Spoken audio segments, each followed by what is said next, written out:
Daydreamaholic by C. Don McCallum. Chapter 11.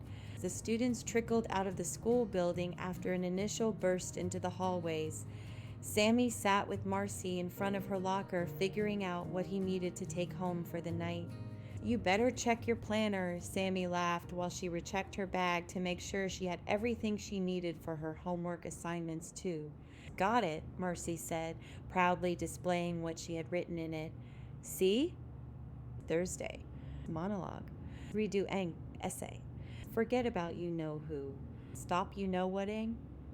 And look, I only wrote loves be in the margin 3 times today. That's about 53 times less than usual by this time of day." "Excellent work, Miss Taylor," Sammy said with a stern look on her face, pretending she was a teacher. Maybe this heartbreak thing wouldn't be so bad after all, Marcie thought. "Do you know what you're going to write about yet?" Sammy asked. "I haven't even had time to think about it," Marcie told her. She had managed to get all of her work in before the end of each class. It had been hard to stay focused all day given the events of the last 2 days, but Marcie knew she had to do it if she was going to have time to work on her monologue tonight. Anytime she caught herself daydreaming, she just thought about the klutz exhibition she'd been putting on lately. To stay out of the display case of dorkiness, she would have to stop daydreaming and get serious. "You could write about you-know-who," Sammy joked. "I don't know if that's such a good idea," Marcie laughed. "Tabitha's in my theater arts class. Oh yeah, I almost forgot. Brandon's in there too." "Well," Sammy said, looking around to make sure someone wasn't there. "At least Matt will be there. He's a friendly face." Sammy looked at her in that sneaky way that she does sometimes, like she knew something. "I really think he likes you," Sammy told her. Blushing, Marcie put her notebook in her pack. "Don't stay up so late tonight that you'll be too tired to dance tomorrow night." She nudged Marcie in the shoulder as she stood up. "I don't know if I want to even go to the dance if I make a fool of myself in class tomorrow, especially with Tabitha. They're ready to make fun of every word I say." "Hey, I was thinking," Sammy ventured as they started down the hallway for home. "Why don't write about what happened to you this week?" "Sure," Marcie said, "and I can go in front of the class with my clothes covered in fruit juice, toilet paper streaming from the bottom of both my shoes, and 'I love Brandon James' painted in neon on my forehead." Instinctively, both girls looked around to make sure nobody heard what she said. "I bet you get points for bravery." "Until I pass out from embarrassment," Marcie smiled as they headed to the band hall and a busy night of homework. Marcie sat at the kitchen table, tapping her pencil on her leg. She had just finished redoing her English assignment for Mrs. Pitt. Now she had to figure out what her monologue should be about. As her parents finished the dishes and pulled the trash together to be taken out, Jonathan furiously colored in the block letters he had made to spell out his name on a sheet of white paper. Marcie let her head rest on her hand. Glancing out the window, she saw Brandon walk by the kitchen window. He waved and motioned for her to come outside. "Go away," she thought. She sighed and faced the other direction. "What's wrong?" Mrs. Taylor asked Marcie. "You have writer's block?" "Yes," she replied, happy for the interruption. "I have to present a monologue tomorrow in theater arts." "Does it have to be memorized?" inquired Mr. Taylor as he twisted the drawstrings of the trash bag together. "Yes." "That's not very much time to write and memorize a monologue," Mrs. Taylor noticed. "Well," she confessed, "I kind of procrastinated." Her parents smiled at each other. They'd been there before. "Didn't you write it in your planner?" Mr. Taylor asked. "Not this again," she thought. "I did," Marcie explained to her parents, "but I guess I've been a little preoccupied lately." Marcie shifted in her seat. She didn't want to get into the details of her last few days, but she didn't want to hide anything from her parents either. "She likes that Brandon boy," Jonathan announced in his loud, squeaky voice. Marcie looked at him aghast and started to kick him under the table, but he moved just in time. Would you mind your own business? Marcie blushed even more when she saw the look that her parents exchanged, a weird mixture of amusement and concern. A couple of seconds of silence passed, punctuated by the sounds of dishes being laid in the cabinets as Mr. Taylor lugged the bulging trash bag outside. Raising her pencil to her forehead, she ran down the list of ideas she had in her head so far. Brandon, going to the fall fling, not going to the dance with Brandon. Brandon and Tabitha. Tabitha and her friends. What a klutz I am. The list was not long, nor was it varied, but it was all she could think about. But she couldn't very well go in front of the class to blab to everybody about how she felt about this stuff. If she did that, she might as well add another idea to her list. How to lose any chance of ever being popular in middle school and to never be able to show my face in public for the rest of my life. She didn't know if she could concentrate on anything else, but she made a list of topics she thought wouldn't reveal too much of herself. She knew it was the same old, but at least these topics wouldn't give away her deep, dark secrets. She wrote school uniforms, curfews, clothes, what bands were popular now, dating. Of course, Brandon popped into her head now. In her mind, he walked by the kitchen window again. This time he was holding a monkey in a diaper. Maybe I could write my monologue like it was just about any teenager and not me, she considered. Mr. Taylor sat down beside her. He was looking pretty tired, but he wanted to help. Well, do you know what you're going to write about? I have no idea, she said, showing her dad the list of ideas she had started, the safe ones. These are good, he said. They're all timely and interesting to people your age. They're all boring, and I know everyone else is going to talk about these too. Mr. Taylor sighed.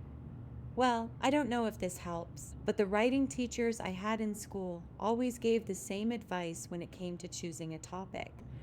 Write what you know? Write what I know, she asked.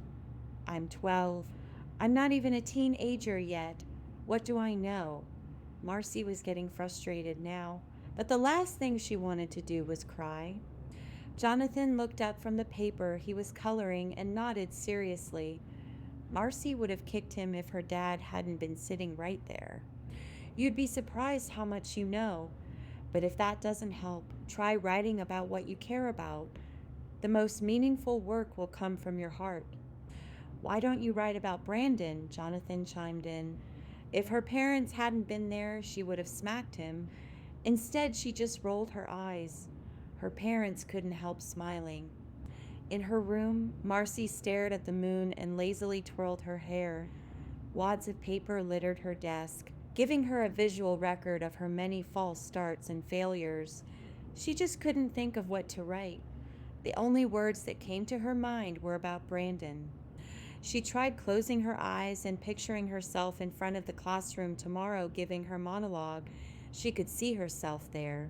Her mouth moved, but no matter how hard she listened, she couldn't hear the words that came out. In that classroom in her mind, she kept seeing Tabitha sitting in the front row, watching her every move. Just the thought of Tabitha's eyes on her made Marcie tremble. Where did you get those shoes? Tabitha asked, her perfect little nose scrunched up in disgust. I would not be caught dead wearing that outfit. All the kids, and even Sweet and breezy Ms. Lopez, were laughing. Marcie stood there wanting to run or cry. I can't believe you thought you had a chance with Brandon, Tabitha scoffed. Or maybe she could throw a desk at her. Okay, I need to snap out of it, Marcie said aloud. Worrying about her isn't going to get my monologue written. Picking up a page of her notebook paper, Marcie started to write. But nothing came out. Her pen froze mid-air, hovering over the blank sheet of paper. Marcie glanced back at the moon lingering outside her window behind a tree's dancing leaves. It always warmed her to think of the moon. She wondered how many eyes had rested where hers did now. How many lovers had gazed up there on that bright surface and made promises to each other. How many wishes had been made with eyes full of the glowing light of the moon. Brandon slid the window open. This time he had the nerve to knock out the screen and come in. "Listen, Marcie, do you want to go look at the moon or not? Because I can always ask someone else." "Well, actually, Brandon, you can't go look at the moon. You know why?" "No? Why?" Marcie stood up in front of him. "Because you," she said, tapping him on his chest, "are just a figment." He was starting to disappear, fading away, of my imagination. Brandon looked down at where she was pointing. "Oh," he said. He could see right through himself. And he was gone. Marcie looked back up at the moon. She didn't have anyone to share its beauty with, not even her daydreams. In a way, she was lonelier than ever.